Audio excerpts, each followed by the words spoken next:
it's Gina Tell. Welcome back to my channel. Today I have a little boo-boo. I made an oops and I'm going to show you how I'm going to fix it. So a lot of times when you're quilting, especially if I've been using an Aliso iron for a long time, and a couple of times it has died, and then I buy an emergency iron and hurry up and get it next day from Amazon, and then I forget that I can't leave it down like an Aliso and I burn my fabric. And so I have burned this fabric and I'm going to show you how I'm going to fix this. So I learned this trick. I don't even remember where I learned this. I've known forever and I've been doing it for a long time. And so I can't give credit to whoever taught me this because I have no idea. However, what you're gonna need is, so I'm on my regular ironing board. However, I have a towel on, just an old towel. I keep this one in my studio so that I can use it if I'm using fusible, like fusible fleece or any kind of interfacing. I always keep an old towel in here so that I don't mess up my ironing board. So I have that out, and then I also have a small piece of towel. Just the same ratty old towel, and I just cut it into a small little square. And then we have the hydrogen peroxide, and this is just from the Dollar General, a couple of dollars.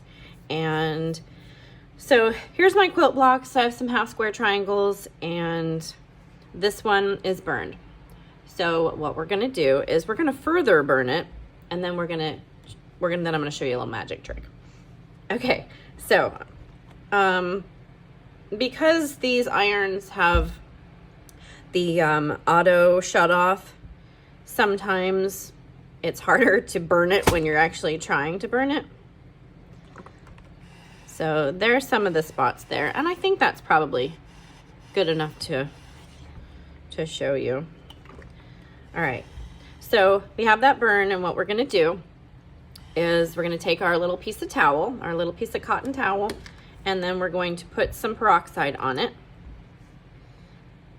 And then we're gonna set the section that has the peroxide on it over the section that has the burn. And then we're gonna add just a little bit more.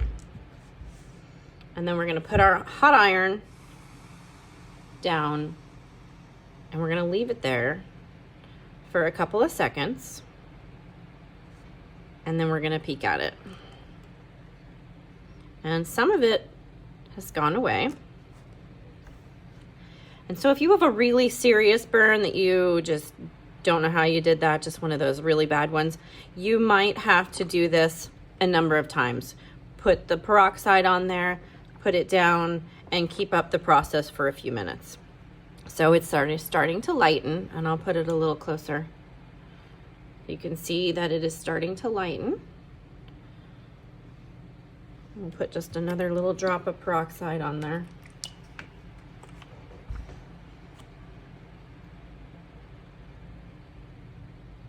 Okay, so we're gonna keep peeking at it. It's almost gone.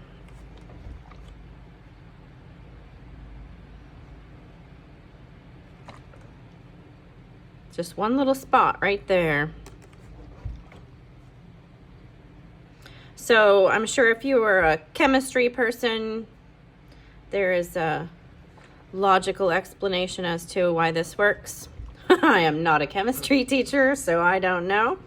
But hydrogen peroxide is magical in the sewing room. I actually keep this one in my sewing room all the time because it is also great if you poke yourself with a needle and you get some blood on your fabric.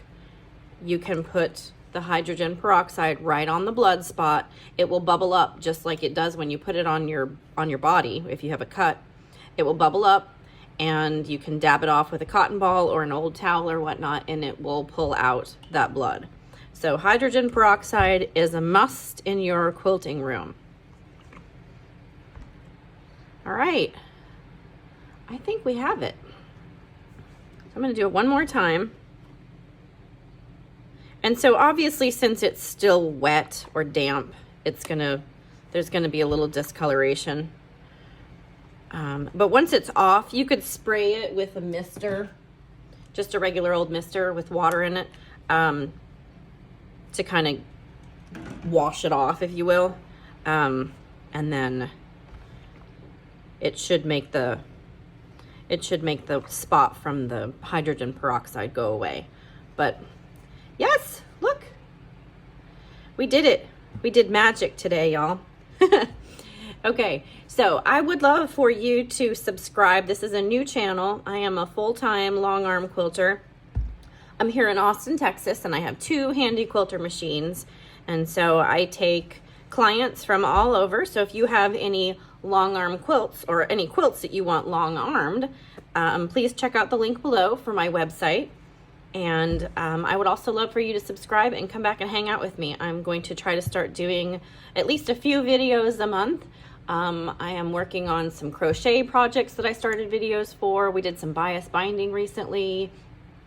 I'm working on a charity group quilt that a lot of you have sent in things for.